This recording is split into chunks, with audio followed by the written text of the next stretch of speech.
Okay, class, magdi-discuss ako. Makinig kayo sa akin, ha? Oh, grabe, ang ganda ko talaga. Masaya na naman siya, oh. Manda ka sa akin. Ah, ma'am, di ba po bawal mag-makeup kapag oras ng klase? Si Scarlett kasi nagme-makeup po.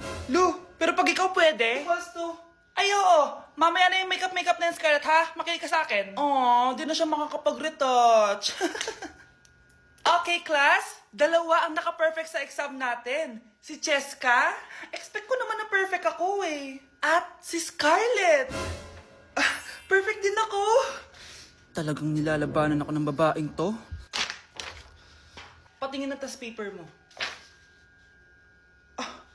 Ma'am, di ba wrong spelling is wrong? Mali yung pneumonia niya, oh. Walang P sa una. Ha? Ay, oo nga. Kulang ng P. Hindi ka na perfect, Scarlett, ha?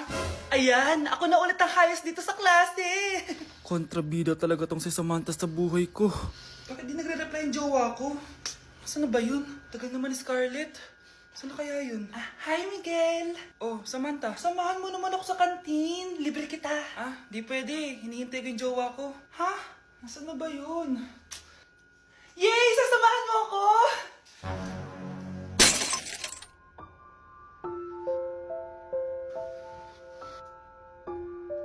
Ha? Wala naman ako sinabi! Scarlett? Mainis ka lang, dapat lang sa'yo. Lahat na lang kinukuha sa akin ni Samantha. Ibubunyag ko na yung sikreto ng pamilya niyo. Okay, class, settle down. Ibibigay ko na yung mga exam nyo. Okay, get one and pass. Ma'am, sorry I'm late. Class, ano sabi ko kapag late na dumating? Hindi po mag-e-exam. Tama! So, bawal ka na mag-exam, Scarlett. Hi, ma'am. Nandito na ako. Medyo na traffic eh. Oh, Jessica, buti nakahabol ka. Oh, eto. Pinag-reserve ko to ng test paper. Mag-exam ka na. Thank you, ma'am. Lo, ang unfair. Bakit si Jessica pwede mag-exam kahit late? Iba kasi si Jessica. Hindi mo siya kagaya. Okay, class. Nagets niyo ba yung lesson? Naiihi ako. Ma'am, may I go to the CR? Kita mo nag-lesson ako, di ba? Makakahintay ang ihi mo. Tapos kapag bumagsak, magreklamo. Ma'am, pwede ba akong mag-CR? Sure, Jessica. Umihi ka na. Take your time, ha? Yay! Thank you, ma'am. Ma'am, may favoritism ka. Kapag si Jessica, pwede. Ano ba meron sa kanya? Basta. Pwede ba? Huwag kang bastos. Nag-discuss ako, di ba? Okay, class. Next topic. Okay, class. Ang bagong top 1 dito sa klase ay si Cheska! Ha? Ma'am, paano siya naging top 1? Eh, ako yung pinakamataas na grade sa aming dalawa. May mga special grades kasi siya at wala ka nun. Anong special grades? Yan ba yung pagbibigay sa'yo ng pera ng magulang ni Cheska? Kaya siguro favorite mo siya. Ano pinagsasabi mo, Scarlett? Alam ko namang mahirap tanggapin na natalo kita.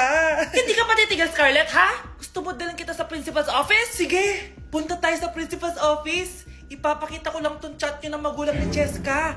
Ito ebidensya, oh. Nagbigay sila ng 100,000 sa'yo. Burahin mo yan! Humanda kayong dalawa sa akin. Kyle, anak! Uuwi yung mga kapatid mo. Talaga, Nay. Tagal kong hinintay ito. Grabe. Akala ko nakalimutan na nila tayo kasi successful na sila eh. Miss ko na sila. Tagal na din nung last na pumunta sila dito. O sige na anak, hintayin mo sila sa labas ha. Maghahanda lang ako ng kakainin natin mamaya. Uy, Kyle. Balita ko, uuwi yung mga kapatid mo ah. Opo tita. Paano niyo po nalaman? Basta! Siguro proud yung nanay mo kasi successful yung mga anak niya, no? Oo naman, tita. Nagbunga lahat ng paghihirap ni nanay sa kanila. Deserve nyo yan. Malapit nyo nang malaman ng totoo, walang sikretong hindi nabubunyag. Pasok na po ako, tita. Sige. Hello, Nay! Nandito na yung anak mong doktor all the way from New York!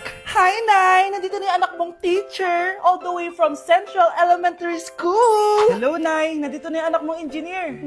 Naiyak naman ako. Nakumpleto din kayo magkakapatid. Sana nakikita to ng tatay niyo. Masaya ako na nandito kayo, ate, kuya. Sana maging successful din ako na kagaya niyo. O siya na, kumain na kayo ha. Galing pa kayo sa malalayo eh. Wow naman, Mare. Bigatin na yung mga anak mo. Saya-saya. Oo naman, Mare. Ilang taon din akong kumayod para mapagtapos lang sila. Pero worth it naman, di ba? Teka, Mare, para mas masaya, may kailangan kang malaman. Oh, eto. Ha? Ano to, Mare?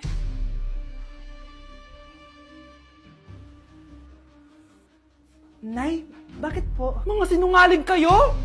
Paano niyo nagawa sa akin to, ha?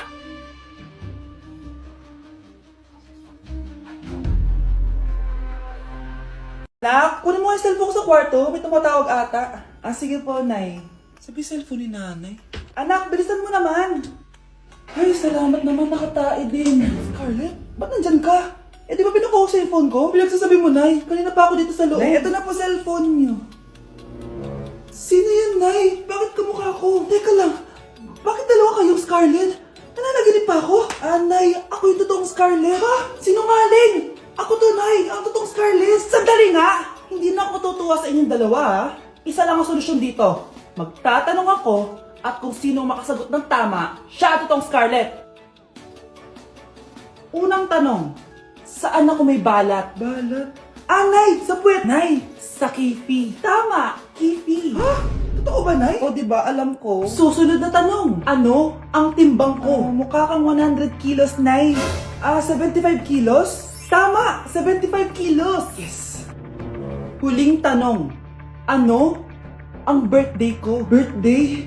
Mahina pa naman ako sa ganyan. April 14, 1977? April 15, 1977. Tama!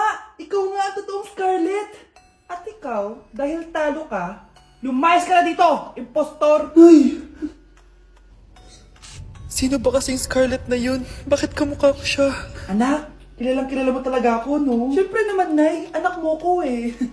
Worth it lahat ng pagpaparetoke ko dahil sinira mo ang mukha ko noon.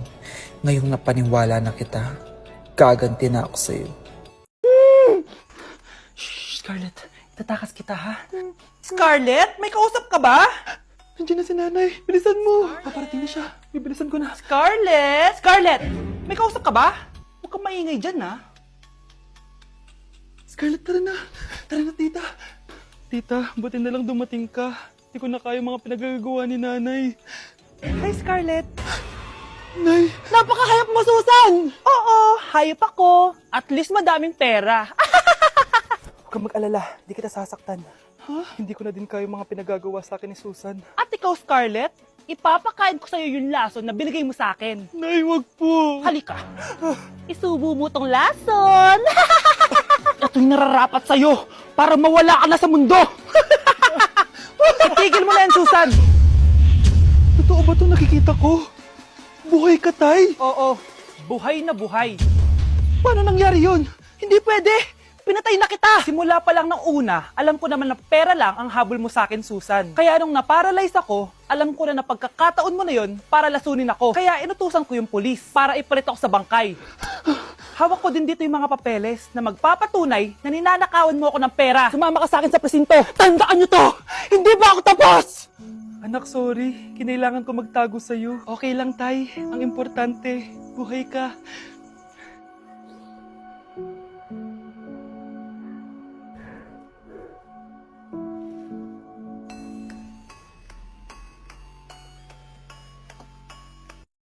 Hoy, wag mo sasabihin kay nanay na pupunta ako sa boyfriend ko, ha? Sige na, bye-bye. Hoy, bata ka! Saan ka pupunta? Anay! Gagawa lang po kami ng project sa kaklase ko. Wow! Kailan ka pa nag-aaral na maayos? Pupuntahan niya yung boyfriend niya. Ah, kaya pala pulang-pula yung labi mo kasi tatakas ka. Anay! Humanda ka sa akin. Sasakalin niya daw ako, Nay, oh! Aba, humanda ka sa akin, bata ka. Halika dito. Anay, hindi na! Nay, nawala daw ni Kuya yung Tupperware mo. Ano? Nawala na yung pinakamamahal kong Tupperware? Humanda sa akin ng kuya mo. Nasaan yan? Lagot ka, Kuya. Galit sa'yo si Mama. Ano sabi mo, Kyle? Nasaan na yung kuya mo? Ha? Nandito ka palang bata ka, ha? Etong sa'yo. Bakit mo pinato yun, Nay? Sabi ni Kyle, nawala mo doon Tupperware ko. Anong nawala? Eto Tupperware mo, Nay, oh. Ay, nandyan pala. Agad ka kasing nagpapaliwala dyan. Tawa ka dyan, ha? Humanda ka sa akin. Few moments later. Boring naman ang pinapanood mo. Palitan natin yung mas nakakatawa. Ah, sige, Kuya. Asking you to kiss me. Hindi naman nakakatawa yan eh. Bastos yan eh. Ayun na, magkikiss na sila. Hay! Mga punyeta kayo? Ano pinapanood nyo? Anay! Si Kyle, Nay. Siya yung nanonood eh. Kyle! Ang bata mo pa? Ganyan na pinapanood mo? Kala ko naman matino ka. Si Kuya yun, Nay eh. No! Simula ngayon, bawal ka na mag-TV. Anak! May pupuntang manghuhula dito. Para saan, Nay? Siyempre, para malaman ko kung kailan tayo yayaman. Sige, Nay. Itatanong ko kung kailan ako magkakajowa. Sige. Maganda ka na. A few moments later. Sinong mauna sa inyo? Ako mauuna. Anong itatanong mo? Kailan ako yayaman? Pahiram ng kamay mo. Ito. Malapit ka lang yumaman. Talaga? Yayaman na ako. Oo, basta maging masipag ka lang at magtayo ka ng business. Ako naman po. Sige, anong itatanong mo, Iha? Kailan po ako magkakajowa? Hindi ka na magkakajowa. Hindi pwede to. Gusto ko magkajowa. Pero pwede natin itong baguhin. Basta, magbayad ka lang. Sige, magbabayad ako. Kung naman na lahat ang pera ko, basta magkajowa lang ako. Hawakan mo kamay ko.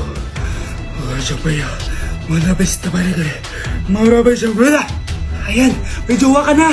Nasa labas na. Talaga? Hi, ako yung magiging jowa mo. Bakit ang pangit? Mukhang talampakan. Nay! Oh, bakit? Anyari? Sinabihan niya akong pangit. Totoo naman eh. Bastos ka. Aalis na kami dito. Nasaan yung mga bayad nyo? Hulaan mo magkano ibabayad namin sa'yo. 5,000. Nasaan na? Mali. Wala kami ibabayad sa'yo dahil scam ka. Magbabayad kayo. Lumayas na kayo dito. Layas!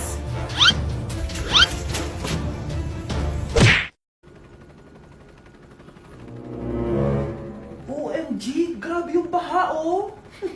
For sure, marami naman nakurakot si Dad. Paldo. Oh, Cheska, ba't ang aga mo? Di ba traffic kasi baha? Ay, opo, ma'am. Baha nga po eh. Kaya pinag-helicopter na ako ni Daddy para safe ako. Kawawa nga po yung mga tao eh. Wow, sana all. Yes, Daddy? Opo, nandito na po ako sa school. Yung baon kong 1 million ha. Send mo na. Ha? 1 million yung baon niya? No! Binasa mo yung Chanel bag ko! Sorry, Cheska. Alam mo ba kung magkano to, ha? 600,000 to! Mas mahal pa to sa bahay nyo! Napakamahal naman yan. Whatever. Papabili na lang ulit ako. Salamat ka, mabait ako. Nahiya naman tong 300 peso na bag ko. Be, tara sa kantin. Nag-crave ako ng siomay tsaka ng kwek-kwek. Tara. Pwede bang sa Wolfgang na lang tayo mag-lunch? Hindi kasi ako sanay sa mumurahing pagkain. Be, anong kala mo sa akin? Anak ng CEO? Ano ba yan? Hindi ba kayo binibigyan ng allowance ng daddy nyo? Ako na nga lang. Hindi ka naman ganyan dati. Okay, class. Si Cheska na ang bago nating treasurer. Ma'am, wag si Cheska. Kukurakutin niya lang yung class funds natin. Parang tatay niya. Flood control, ayaw. Gastos, gusto. Kaya mayaman si Cheska kasi korap ang pamilya niya. Ang laki ng tax na binabayaran ko. Sa Disney Princess pala natin napupunta lahat. Habang kami, binabaha na dito. Ikaw pa helicopter lang. Wow, napaka-lavish mo naman. Tsaka, pairam muna ako nito Chanel bag mo ha. May ambag din ako dito, no? Hindi kami titigil hanggat walang nakukulong. Deserve niyong magdusa.